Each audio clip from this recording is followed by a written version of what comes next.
आज का जो हमारा टॉपिक है वो है नेफ्रोटिक सिंड्रोम। ठीक है, सबसे पहले हमें पता होना चाहिए कि नेफ्रोलॉजी, स्टडी ऑफ नेफ्रॉन को हम नेफ्रोलॉजी कहते हैं। ठीक है, उसके बाद किडनी के हमारे पास कुछ फंक्शंस आते हैं जिसमें एक्सक्रीटरी फंक्शन होता है, रेगुलेटरी फंक्शन होता है, एंडोक्राइन और मेटाबॉलिक फंक्शन होता है। ठीक है, ये बहुत बेसिक सी चीज़ें हैं, ये आप सबको आइडिया होगा।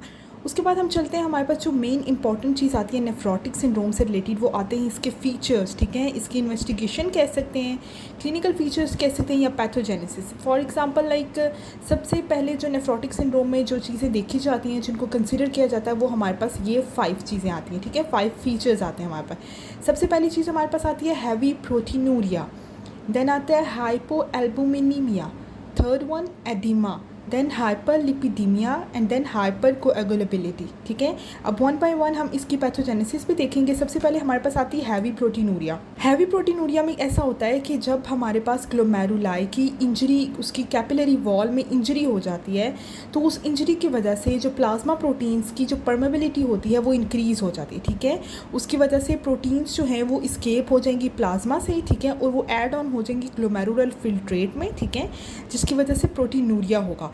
और इसमें अब प्रोटीनूरिया के लेवल अगर हम बात करें तो हमारे पास आता है 3 ग्राम पर डे। ठीक है, मोर देन 3 ग्राम per day.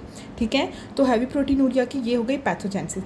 Then second one हमारे पास आता है हाइपोएल्बुमिनीमिया। हाइपोएल्बुमिनीमिया की अगर बात करें तो जो प्रोटीनूरिया है हमारे पास, ठीक है, वो लीड्स करती है डिक्रीज सीरम एल्बुमिन को। ठीक है, proteinuria results in decreased serum albumin resulting in hypoalbuminemia. Then हम लोग बताएंगे कि urinary loss of 3 to 5 gram of protein daily is required to produce hypoalbuminemia in adults. ठीक है, इनमें इन्होंने एडल्ट्स का क्राइटेरिया बताया है कि 3 से 5 gram of protein daily urinary. ठीक है, यूरिनरी लॉस हो रहा है हमारे पास 3 से 5 ग्राम ऑफ प्रोटीन डेली का, required to produce hypoalbuminemia in adults. उसके बाद जो हमारे पास थर्ड पॉइंट आता है वो बेसिकली हमारे पास आ रहा है एडिमा का। ठीक है, एडिमा कैसे होता है अब हम देखेंगे कि हाइपोएल्बुमिनीमिया जो है उसकी वजह से जो कोलॉइड ऑस्मोटिक प्रेशर है वो डिक्रीज़ हो जाएगा। ठीक है, उसकी वजह से क्या होगा कि जो फ्लूइड होगा हमारे पास वो वेजल से इस्केप हो जाएगा और जनरलाइज्ड एडिमा काज करेगा। ठीक है, अब इसमें ना हमारे पास 2 तरह से कॉजेज़ है। पहली तो ये कोलॉइड ऑस्मोटिक प्रेशर डिक्रीज़ होने की वजह से, दूसरी जो हमारे पास कॉज आती है कोई भी रीनल डिजीज़ होने की वजह से हमारे पास सॉल्ट और वाटर की जब रिटेंशन हो जाएगी तो वो लीड करेगी एडिमा की तरफ। ठीक है, फोर्थ हमारे पास जो फीचर आता है वो आता है हाइपरलिपिडीमिया। अब हाइपरलिपिडीमिया कैसे हो रहा है हमारे पास देखते हैं। इसमें हमारे पास ये होगा कि हाइपोएल्बुमिनीमिया ट्रिगर करेगा increase synthesis of all plasma proteins including lipoproteins. ठीक है, अब इन सब की सेंसिस जब वो ट्रिगर हो जाएगी, सेंसिस इंक्रीज हो जाएगी, तो हमारे पास क्या कॉज होगा, हाइपरलिपिडीमिया। फिफ्थ फीचर जो हमारे पास आता है बेसिकली वो आता है हाइपर कोएगुलेबिलिटी। ठीक है, अब इसमें देखेंगे कि हमारे पास हाइपर कोएगुलेबिलिटी कैसे हो रही है।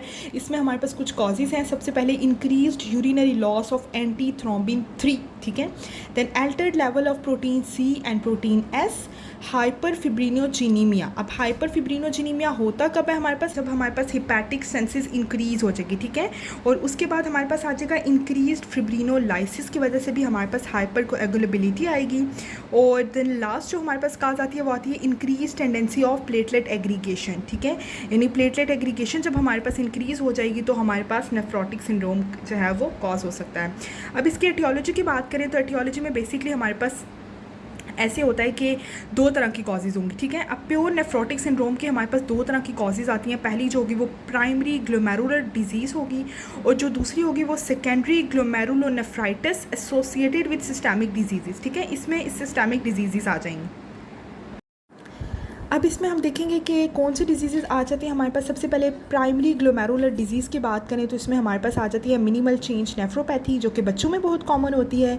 सेकंड आती है हमारे पास फोकल सिगमेंटल ग्लोमेरुलोस्क्लेरोसिस। ठीक है, और थर्ड वन जो हमारे पास आती है वो आती है मेम्ब्रेनस ग्लोमेरुलोनेफ्राइटिस। ठीक है, अब ये जो मेम्ब्रेनस GN है हमारे पास ये कॉमन होता है एडल्ट्स में और मीन एज इसकी 40 ईयर्स। ठीक है, देन हमारे पास आता है सेकेंडरी, जो इसमें हमारे पास कॉजेज़ आ रही हैं। ठीक है, उसमें हमारे पास सिस्टमिक डिजीज़, हमने कहा था कि इसमें सिस्टमिक डिजीज़ आती हैं। अब सिस्टमिक डिजीज़ कौन सी आ रही हैं इसमें, diabetic neuropathy, nephropathy, diabetic nephropathy, amyloidosis, drugs में पेंसिलामाइन, गोल्ड, मर्करी, कैडमियम, उसके बाद एलर्जिक रिएक्शंस, ठीक है। और एलर्जिक रिएक्शंस में हमारे पास पॉइजन्स, पोलन, काउ मिल्क, कोई भी किसी भी तरह का एलर्जिक रिएक्शन जो है वो इसकी सेकेंडरी कॉज में आ जाएगा, ठीक है। अब बात करते हैं इसकी क्लिनिकल फीचर्स की, ठीक है, कि क्लिनिकल फीचर्स कौन से हैं जो हमें नेफ्रोटिक सिंड्रोम की तरफ लेके जाते हैं। सबसे पहले उसमें आ जाता है एडीमा। अब यहाँ पे कुछ बहुत ज़्यादा इंपॉर्टेंट चीज़ें हैं, लाइक एडीमा है तो हमारे पास कौन से किस तरह का एडीमा होगा। तो सबसे पहले जो हमारे पास एडीमा आता है वो पेरिफेरल एडीमा है, ठीक है, अपर लिम्ब का भी और लोअर लिम्ब का भी। इसी तरह अगर चिल्ड्रन में बात करें तो पेरी ऑर्बिटल एडिमा इसके अर्ली सिम्टम्स में होगा, और एब्डोमेन में एसाइटिस वगैरह जो होंगी वो इसकी लेट डेवलप होंगी, ठीक है। अब ये एमसीक्यूज़ के साथ साथ मैंने मेंशन किया हुआ है, एमसीक्यूज़ में ये चीज़ें पूछी जा सकती हैं कि बच्चों में जो है एडिमा जो बहुत मोस्ट कॉमन होता है वो पेरी ऑर्बिटल एडिमा होता है, और ये अर्ली डेवलप होता है, ठीक है, अर्ली सिम्टम्स में आएगा। और एब्डोमेन में जो एसाइटिस है वो लेट डेवलप होता है। उसके बाद इंटेंस एडिमा की बात करें तो मेल में स्क्रोटम और फीमेल में वल्वा का एडिमा आ जाएगा। उसके बाद बायलेटरल हाइड्रोथोरेक्स और इंटेस्टाइन में अगर एडिमा होगा तो हमारे पास सिम्टम्स आएंगे एनोरेक्सिया, डायरिया और वॉमिटिंग, ठीक है। उसके बाद हम बात करते हैं सेकेंड क्लिनिकल फीचर हमारे पास इसका हाइपर कोएगुलेबिलिटी है। अब जो ये इसके क्लिनिकल फीचर्स हैं ये इसके नेफ्रोटिक सिंड्रोम के जो हमने प्रीवियस फीचर्स इसके डिस्कस किए उनसे थोड़े मिलते जुलते हैं, ठीक है, बट इनको मिक्स ऑन नहीं करना। यहाँ पे हम बताएंगे कि किस तरह का हो रहा है, वहाँ पे हमने उनकी पैथोफिजियोलॉजी बताई थी, अब यहाँ पे हम लोगों ने उसकी आगे से फर्दर डिस्क्रिप्शन बतानी। हाइपर कोएगुलेबिलिटी में हम बताएंगे कि हमारे पास पेरिफेरल आर्टेरियल वीनस थ्रोम्बोसिस हो सकता है, रीनल वेन थ्रोम्बोसिस आ सकता है और पल्मोनरी एम्बोलिज्म आ सकता है। इसके बाद जो थर्ड हमारे पास क्लिनिकल फीचर आएगा उसमें हमारे पास मैल न्यूट्रिशन आता है। मैल न्यूट्रिशन में हमारे पास प्रोटीनूरिया, फ्रीक्वेंट इन्फेक्शंस और मसल वेस्टिंग, ठीक है। थर्ड जो चीज़ हमारे फोर्थ हमारे पास जो आएगा क्लिनिकल फीचर वो होगा इसका फीचर्स ऑफ अंडरलाइंग कॉज, ठीक है। कोई भी ऐसी कॉज जो नेफ्रोटिक सिंड्रोम कॉज करी है उसके हमारे पास फीचर्स प्रेजेंट हो सकते हैं, जैसे कि बटरफ्लाई रैश होगा हमारे पास SLE में। उसके बाद नेफ्रोपैथी या रेटिनोपैथी होगी डायबिटीज़ मेलाइटस में, ठीक है। अब यहाँ पर ये चीज़ मैंशन की है कि डायबिटीज़ मेलाइटस की हमारे पास कॉम्प्लिकेशंस में कौन कौन सी आ जाती हैं। सबसे पहले नेफ्रोपैथी आती है, न्यूरोपैथी आती है और रेटिनोपैथी आती है, ठीक है। ये सब हमारे पास क्या है, डायबिटीज़ की कॉम्प्लिकेशंस है। उसके बाद हमारे पास फिफ्थ जो क्लिनिकल फीचर आता है इसका वो हमारे पास आता है इन्फेक्शंस में हम ये बताएंगे कि जो पर्सन होगा वो इंक्रीज ससेप्टिबिलिटी होगी इन्फेक्शंस और ड्यू टू, अब इन्फेक्शंस क्यों होंगे, due to urinary loss of IgG antibodies. अब बात करते हैं इसकी इन्वेस्टिगेशंस पे। तो सबसे पहले हमारे पास यूरिन DR आ जाएगा जिससे हम प्रोटीनूरिया चेक करेंगे। दैन 24 आवर्स यूरिनरी प्रोटीन्स जो कि ग्रेटर दैन 3 ग्राम पर डे होगा। सीरम एल्बुमिन हम लोग क्योंकि हाइपो एल्बुमिनीमिया भी हो रहा है इसमें तो हम सीरम एल्बुमिन चेक करेंगे जो कि लेस दैन हमारे पास 3 ग्राम पर डेसीलीटर होगा। और टोटल सीरम प्रोटीन जो हमारे पास होगा वो लेस दैन हमारे पास होगा 6 मिलीग्राम पर डेसीलीटर, ठीक है। उसके बाद हम लोगों ने जैसे इसमें बताया था कि हमारे पास जो है हाइपर लिपिडीमिया भी आ रहा है तो उसके लिए हम लोग LDL और HDL भी करवा लेंगे। LDL हमारे पास एलिवेटेड होगा और जो HDL होगा हमारे पास वो नॉर्मल होगा, ठीक है। इसके साथ साथ हम लोगों ने डायबिटीज़ का भी जिक्र किया तो उसके लिए हम लोग ब्लड शुगर करवा लेंगे डायबिटीज़ के लिए, और SLE के लिए हम लोग एंटी न्यूक्लियर फैक्टर करवाएंगे, ठीक है। उसके बाद जो इसका सबसे इंपॉर्टेंट इन्वेस्टिगेशन आती है वो आती है रीनल बायोप्सी, ठीक है। रीनल बायोप्सी बेसिकली इसका कन्फर्मेटरी टेस्ट होता है जो हमारे पास डायग्नोसिस को कंफर्म कर देता है, ठीक है। उसके बाद हम बात करें रीनल बायोप्सी की कॉन्ट्रा इंडिकेशंस की, तो कुछ हमारे पास कॉन्ट्रा इंडिकेशंस होती हैं जिन केसेस में हम लोग रीनल बायोप्सी नहीं करवा सकते। उनमें सबसे पहले आएगा कि children under 10 years, non diabetic patients and patient on drugs, ठीक है, स्पेशली पेंसिलामीन। अगर हमारे पास हमें पता है कि पेशेंट पेंसिलामीन ड्रग ले रहा है तो हम सिर्फ ये करेंगे कि उसकी ड्रग को स्टॉप कर देंगे, ठीक है। कॉम्प्लिकेशंस बात करें नेफ्रोटिक सिंड्रोम की तो उसमें हमारे पास आ जाता है प्रोटीन की malnutrition, hyper coagulability, impaired resistance to infections, इसमें लो इम्यूनोग्लोबुलिन्स और हाइपोप्रोटीनीमिया वगैरह आ जाएगा, ठीक है। उसके बाद सेप्सिस में हमारे पास blood loss, volemia lead to oliguric renal failure. उसके बाद अगर हम बात करें इसकी डिफरेंशियल डायग्नोसिस की तो हमारे पास 3 तरह के डिफरेंशियल डायग्नोसिस बन सकते हैं इसके। सबसे पहले कार्डियक फेलियर, लिवर सिरोसिस और एब्डोमिनल ट्यूबरकुलोसिस, ठीक है। देन चलते हैं इसके मैनेजमेंट की तरफ। तो इसकी 2 तरह की मैनेजमेंट होगी, जनरल मैनेजमेंट होगी और स्पेसिफिक होगी, ठीक है। सबसे पहले हम लोग जनरल को डिस्कस करेंगे। जनरल में जो सबसे पहली चीज़ हमारे पास आ रही है वो आ रही है डाइट, ठीक है। सबसे पहले तो हम लोगों ने पेशेंट की डाइट जो है वो लो साल्ट डाइट करनी है, ठीक है, और मॉडरेट प्रोटीन रिस्ट्रिक्शन, ठीक है। अब ये जो 0.5 से 0.6 ग्राम पर केजी हम लोग प्रोटीन रिस्ट्रिक्शंस करें ना, ये हम सब डिजीज़ में करेंगे, सब केसेस में नहीं ऐसा करेंगे, ठीक है। उसके बाद हमारे पास आ जाता है डायूरेटिक्स। डायूरेटिक्स में हमारे पास आ जाता है लेसिक्स, ठीक है। लेसिक्स जो है 40 से 120 mg डेली देंगे हम लोग with KCl in moderate to severe edema. Third हमारे पास आ जाता है हाइपर कोलेस्ट्रोलीमिया के लिए हम लोग HMG को ए रिडक्टेज इनहिबिटर देते हैं, जिसमें एटोरवास्टैटिन ड्रग आएगा, ठीक है, एटोरवास्टैटिन।